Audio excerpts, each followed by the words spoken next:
बोलिए के वे हरिलाल की, बोलिए श्याम सरकार की। यदा मृधे कौरव सृंजयाना वीरे स्वतो वीर गतिम गतेषु वृकोदरा विद्य गदाभिमर्श भग्नोरुदंडे धृतराष्ट्रपुत्रे।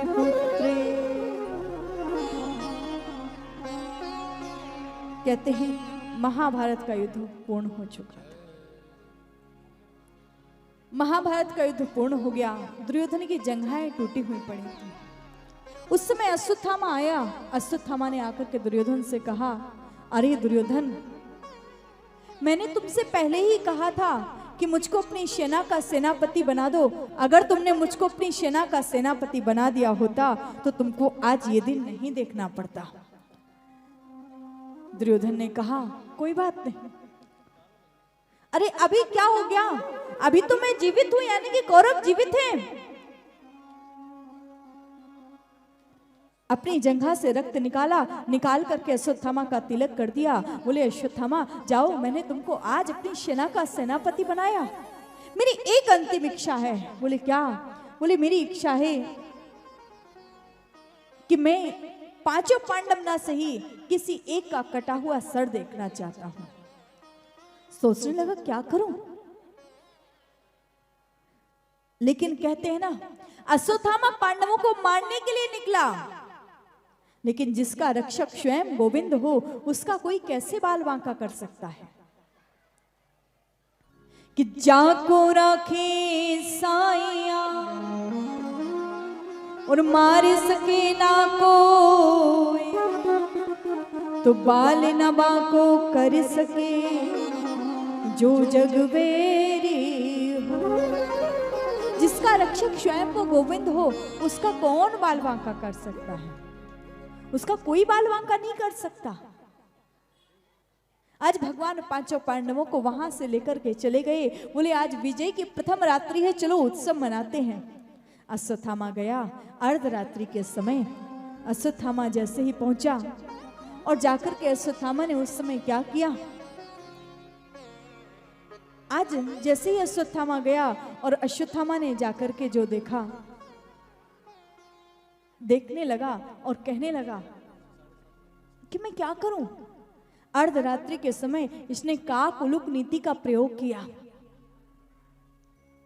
गया पांडवों के कक्ष में, देखा तो वहां पर पांडव नहीं थे। द्रौपदी के कक्ष में गया, द्रौपदी के कक्ष में जाकर के देखा तो वहां भी पांडव नहीं थे। एक कक्ष में पांचों पांडवों के पांचों पुत्र लेटे हुए थे। जैसे उन पांचों पांडव पुत्रों की ओर देखा, जो अश्वत्थामा पांचों पांडव पुत्रों की ओर देखने लगा, पांचों बिल्कुल पांडवों की तरह ही दिख रहे थे। सोचने लगा कि अरे ये तो बिल्कुल पांडवों की तरह हैं, लगता है यही पांचों पांडव हैं। इसने क्या किया? म्यार से तलवार को निकाला और तलवार को निकाल करके एक प्रहार किया, पांचों के सर धड़ से अलग कर दिए। जैसे ही देखा पांचों के सर धड़ से अलग हो गए। लेकर के आया, दुर्योधन के पास में पहुंचा और जैसे ही दुर्योधन के पास में गया, दुर्योधन से कहा, देखो मैंने तुम्हारी अंतिम इच्छा को पूर्ण कर दिया। दुर्योधन बोले, क्या? बोले, पांडवों में सबसे बलवान है भीम। एक काम करो, तुम भीम का सर निकाल करके मुझे दो।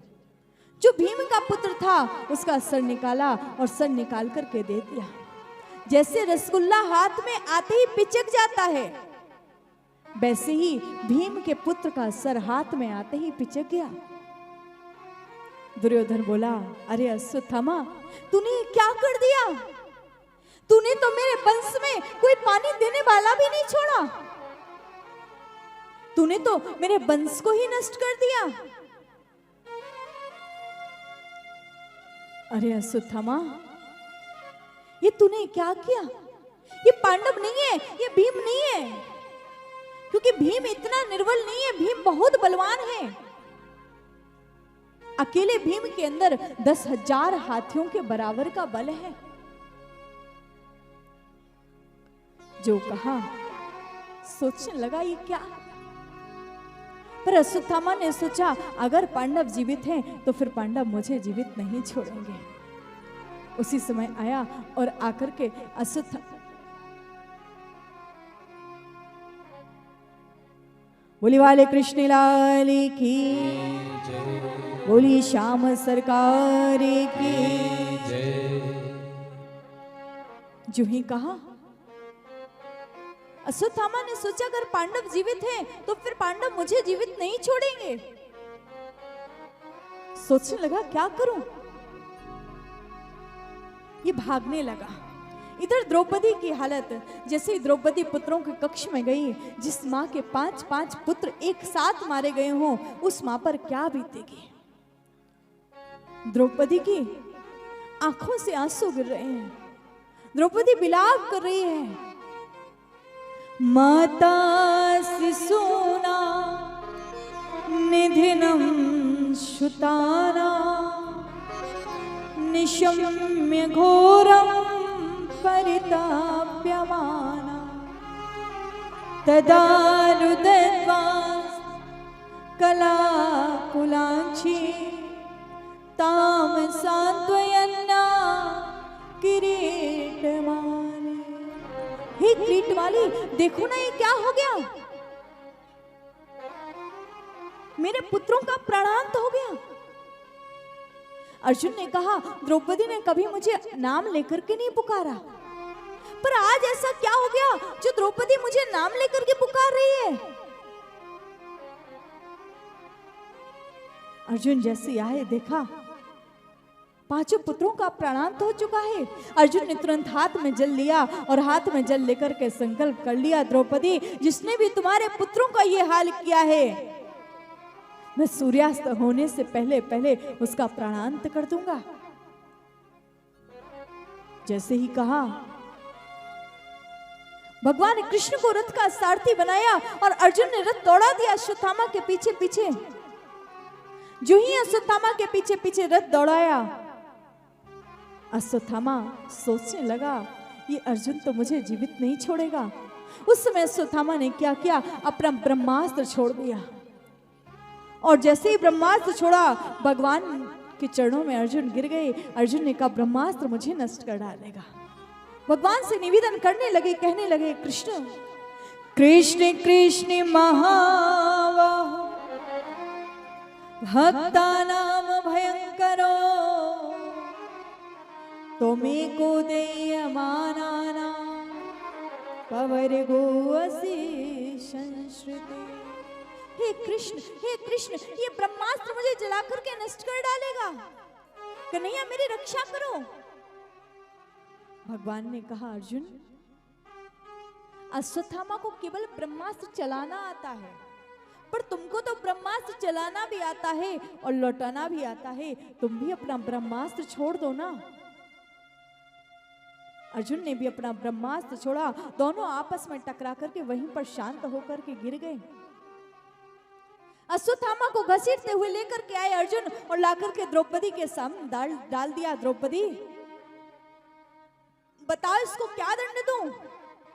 द्रौपदी बोली कन्हैया, अर्जुन से कहा अर्जुन मुच्चिता मुच्चिता ईश्वर ब्राह्मणों निक्राम गुरु, इसे मत मारो, ये ब्राह्मण बालक है और तुम्हारा गुरुपुत्र भी है। और सोचो अपने उन गुरुदेव के बारे में जिसने जो शिक्षा अपने पुत्र को नहीं दी पर वो तुमको दी है। इसे मत मारो, इसे छोड़ दो। वहीं पर खड़े हुए थे भीम दादा। अर्जुन ने भीम दादा से कहा दादा आप बताओ क्या करूं, क्या दंड दो इसको। भीम दादा बोले अर्जुन अगर तुमने इसका प्राणांत नहीं किया तो मैं भी इसका प्राणांत कर डालूंगा।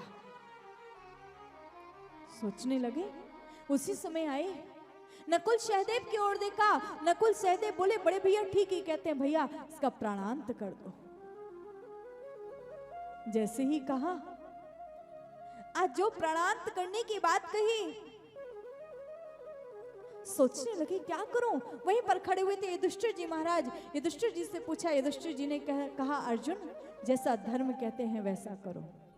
क्यों? क्योंकि युधिष्ठिर जी से बड़ा धर्मज्ञाता कोई होता ही नहीं है, कोई है ही नहीं। जिस समय यक्ष के 6 प्रश्नों के उत्तर चारों भाई नहीं दे पाए, उस समय युधिष्ठिर जी ने उत्तर दिया। और युधिष्ठिर जी ने कहा, फिर युधिष्ठिर जी से यक्ष ने कहा, बोले मैं तुम्हारे 4 भाई में से किसी एक को जीवित कर सकता हूं, बताओ किसको जीवित करूं? बोले नकुल या सहदेव में से किसी एक को जीवित कर दो। तो प्रश्न किया यक्ष ने कि तुमने नकुल या सहदेव को ही जीवित करने के लिए क्यों कहा? कृष्ण अब अर्जुन या भीम को जीवित करने के लिए क्यों नहीं कहा? तब युधिष्ठिर जी ने कहा, मैं भीम और अर्जुन हम माँ कुंती के पुत्र हैं और नकुल और सहदेव माँ माद्री के पुत्र हैं। जब एक माँ का एक बेटा जीवित है तो फिर दूसरी माँ का भी एक बेटा जीवित होना चाहिए।